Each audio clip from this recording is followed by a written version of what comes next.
ईश्वर क्या है? यह सवाल जीवन में हम सभी को कभी न कभी परेशान ज़रूर करता है।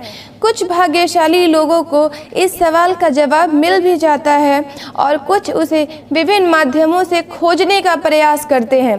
आइए एक छोटी सी कहानी के माध्यम से इस सवाल का जवाब ढूंढने की कोशिश करते हैं कि ईश्वर क्या है।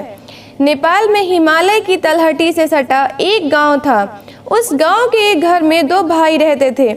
जहां बड़ा भाई सीधा साधा एवं ईश्वर पर अपार विश्वास रखता था, वहीं छोटा भाई चालाक एवं बनावटी आदमी था।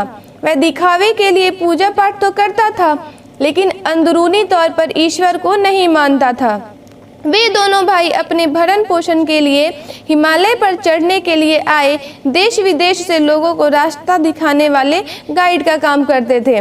जिस जगह यह दो भाई रहते थे, वहीं थोड़ी दूरी पर एक और परिवार रहता था, जहां एक बेहद सुंदर लड़की रहती थी। वह दोनों भाई उस लड़की को पसंद करते थे और उससे शादी करना चाहते थे। लड़की भी यह बात जानती थी, लेकिन शादी तो किसी एक से ही हो सकती थी। अतः एक दिन उसने दोनों भाइयों के सामने एक प्रस्ताव रखा कि दोनों में से जो भी पहले हिमालय की चोटी पर चढ़ेगा और सकुशल वापस आएगा, उसी से शादी करेगी। दोनों भाइयों ने शर्त को स्वीकार कर लिया और पर्वतराज पर चढ़ाई शुरू करने के लिए 2 दिन बाद का समय तय किया, ताकि इन 2 दिनों में पर्वतारोहण के लिए अपनी तैयारी पूरी कर सके। लड़की भी निश्चिंत हो गई कि इस तरह से उसे अपने लिए उपयुक्त वर भी मिल जाएगा।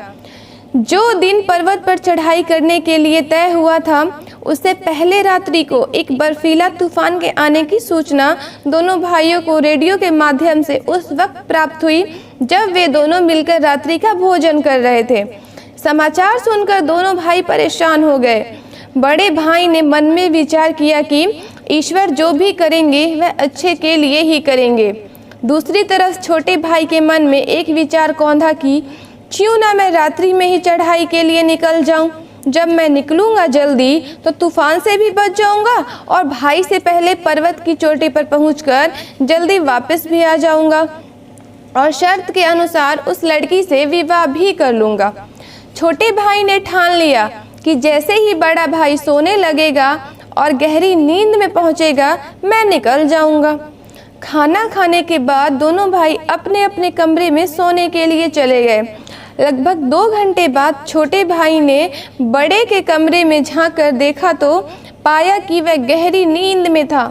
यह देखकर छोटे भाई ने फटाफट अपना पर्वतारोहण का सामान उठाया और मन ही मन अपनी योजना को सफल देखते हुए मुस्कुराते हुए चल पड़ा।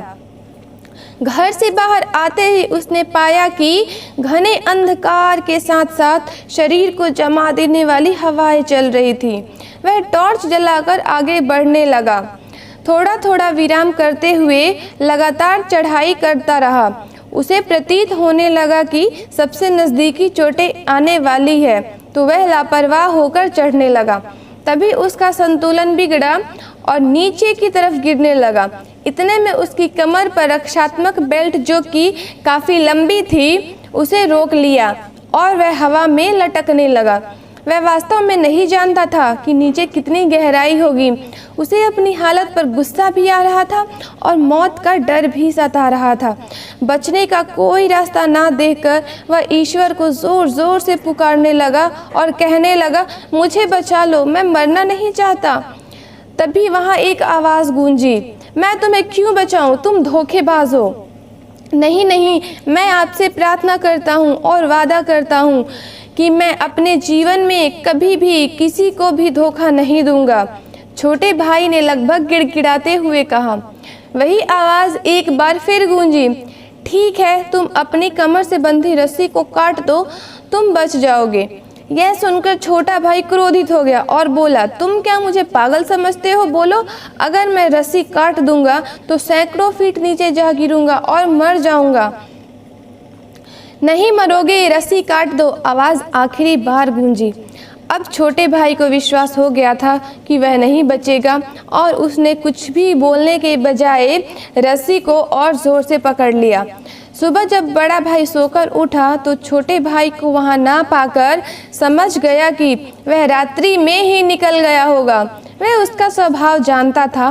वह भी अपना सामान उठाकर चोटी की तरफ चल पड़ा, लेकिन अब इसका मकसद चोटी पर पहुंचना नहीं बल्कि अपने भाई को ढूंढना था, क्योंकि वह जानता था कि उसका भाई चढ़ाई करने में माहिर तो है, लेकिन वह तूफान का सामना नहीं कर पाएगा।